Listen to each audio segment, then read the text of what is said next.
I have friends that I look up one day and I realize we've achieved something that we talked about. I have companions that I look into one day, and I understand we've accomplished something that we discussed rehash, with extremely troublesome and scurrilous charges, including claims that Holmes had cameras all through his home with regards to Hollywood eminence Samuel Jackson's name. Radiates brilliantly yet, what's sneaking behind the excitement of Tinseltown's #1 troublemaker? While his vocation has taken off to divine levels, his day-to-day life stays hidden in secret. You are familiar his girl Zoe Jackson, safeguarded from the spotlight, in spite of growing up in the midst of the blaze bulbs. And distinction, yet late murmurs, recommend there's something else to Jackson quietness about family issues. Besides what might be expected in an astounding new development insider sources, guarantee Jackson has trained in on individual star Steve Harvey, pointing fingers at his nurturing ability or scarcity in that department claims surfaced in the midst of tales connecting Harvey's little girl Lori Harvey too. In all honesty, the famous Shan Diddy comes, yet what's the association among Diddy and this Hollywood family quarrel? And for what reason is Jackson venturing into the fight? Prepare yourselves for the unwinding show as we dig further into this superstar adventure. Didn't Diddy's child date her? Yes. That can't the contention between Samuel L. Jackson and Steve Harvey isn't just about the splendid lights of Hollywood. It's about the obvious contrasts in their nurturing styles. While Jackson has been vocal about the significance of family and the requirement for guardians to give a steady climate to their kids, talk recommend that he sees Harvey's methodology as lacking with regards to dating Lori. Ain't got something, damn. I got one. Can't resist the urge to draw examinations between the defensive safeguard Jackson has worked around his girl Zoe Jackson and the apparently binds fair demeanor Steve Harvey has taken with Lori. Zoe Jackson's absolute favorite has been brought up in a case of affection and backing, protected from a brutal brightness of the paparazzi. Jackson himself has spoken about the void he groped developing without a dad, and has made it his main goal to guarantee that Zoe never encounters a similar vacancy. Then again, Lori Harvey's heartfelt entrapment with Diddy has caused a commotion and inquiries regarding Steve Harvey's nurturing decisions. Pundits contend that by permitting Lori to date a man almost 30 years her senior, Harvey has bound in his obligation as a dad to secure and direct his girl Grande. I don't give a f. She was old enough. The age hole among Lori and Diddy has started debate, with many scrutinizing the suitability of the relationship. Yet I would feel like I flopped as a dad, assuming I'm sitting across the table with a buddy as old as me that is dating my little girl. Yet the dramatization doesn't end their hypothesis, is that Harvey's well-established kinship with Diddy might have blurred his judgment, driving him to choose to disregard the possible entanglements of Lor's relationship.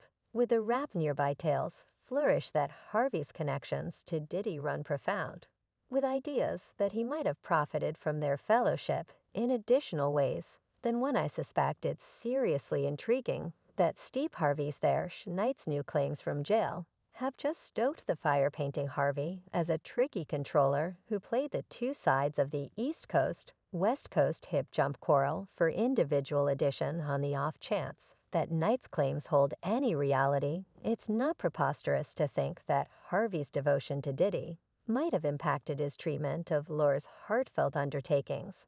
And afterward, there's Lori herself, trapped in a hurricane of theory and talk in spite of her endeavor to keep up with security and control the story of her own life. She finds herself the subject of extraordinary investigation and tattle from supposed associations with both Diddy and his child Justin Combs to wild bits of hearsay about her dating histories. Everything Lore might do is taken apart and dissected by an energetic public. What's the best exhortation they've given you? Recall that you're the award. Consistently blast best guidance with every disavowal from ruler Harvey.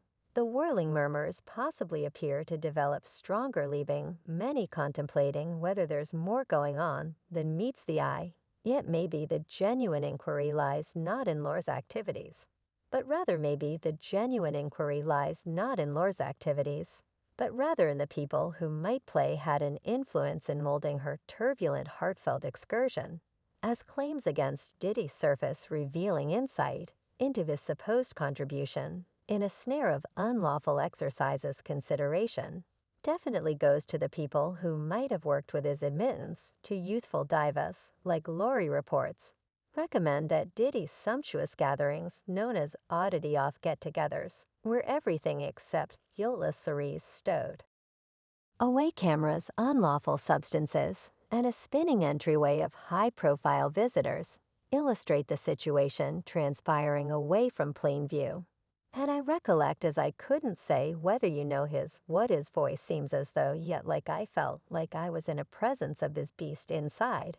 And keeping in mind that Diddy's supposed wrongdoings become the dominant focal point questions, wait about who else may have been complicit in empowering his conduct. Steve Harvey's nearby connections to Diddy raise eyebrows, with pundits addressing exactly how much the Darling TV have realized about the rapper's supposed exercises as tales twirl about Diddy's pennant for Bry and excavators. By the busload, Harvey's vicinity to the embarrassment turns out to be progressively hard to overlook. Did he choose not to see the advance notice signs, or was he basically uninformed about the dull underside of Diddy's stylish way of life? And in this claim, he guarantees that basically P. Diddy was the Epstein of the rap business hypothesis. Mounts as subtleties arise of Harvey's supposed information on Diddy's way of behaving, with allegations of sex stealing and abuse lingering palpably Harvey's job in working with Laura's relationship with the BSET Trauma Center goes under investigation. Did he intentionally open his stepdaughter to risk?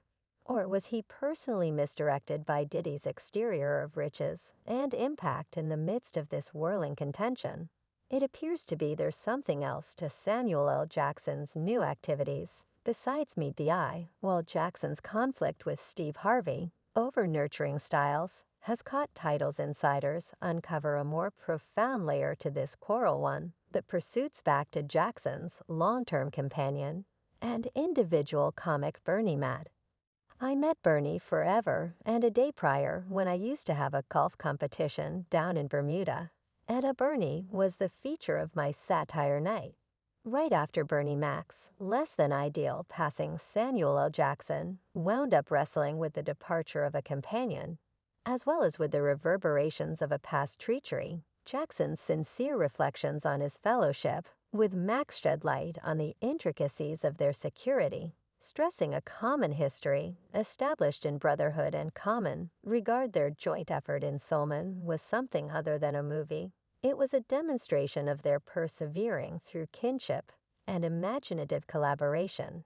He forever was completely open for that, and he never lost being that youngster from Chicago that needed to make everyone giggle, yet hiding underneath the surface lies a story of disloyalty and stewing hatred. Steve Harvey's contribution in the supposed quarrel with Bernie McIntosh reemerges as a vital disputed matter report proposed that Harvey's activities, energized by jealousy and desire, swed seeds of strife inside the very close parody local area. And I love the way that when I came to Chicago and I was doing moderator, Bernie dealt with me. He took me out to play golf. The starting points of this quarrel followed back to a dubious GK interview in 2003, where Bernie Mac supposedly offered cursing comments about Harvey's profession, while Harvey eagerly denied the allegations, asserting they were manufactured to discolor his. Standing the break between the two humorists persevered, creating a shaded area over their once-shut relationship. In a noteworthy meeting with Ed Gordon, Harvey got serious about the close-to-home cost of the fight and his ensuing compromise with Bernie Mama's widow, Rhonda McCullough. The affirmation of a purifying second-hand set fundamental issues and unsettled complaints, passing on crowds to contemplate the real essence of their fracture as hypothesis, mount encompassing Steve Harvey's job in Bernie Mac's fight. Samuel L. Jackson arises as a central member in this unfurling dramatization. Jackson's choice To defy Harvey reflects not just a longing to protect his companion's inheritance, yet additionally, a more extensive study of Harvey's personality and intentions.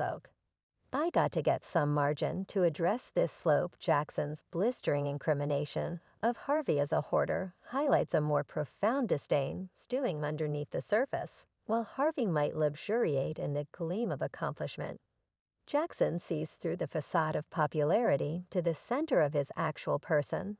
The selling out of Bernie Mac, combined with Harvey's supposed offenses, powers Jackson's exemplary displeasure and pushes him into the fray with recharged force fans and insiders. The same estimate that Jackson's shock isn't just about safeguarding Bernie Mac's honor. It's a more extensive judgment of the Hollywood elite's double dealing of the weeks. Some even venture to propose that Harvey's connections to Diddy run further than simple kinship, indicating a vile business plan that includes the commodification of his own step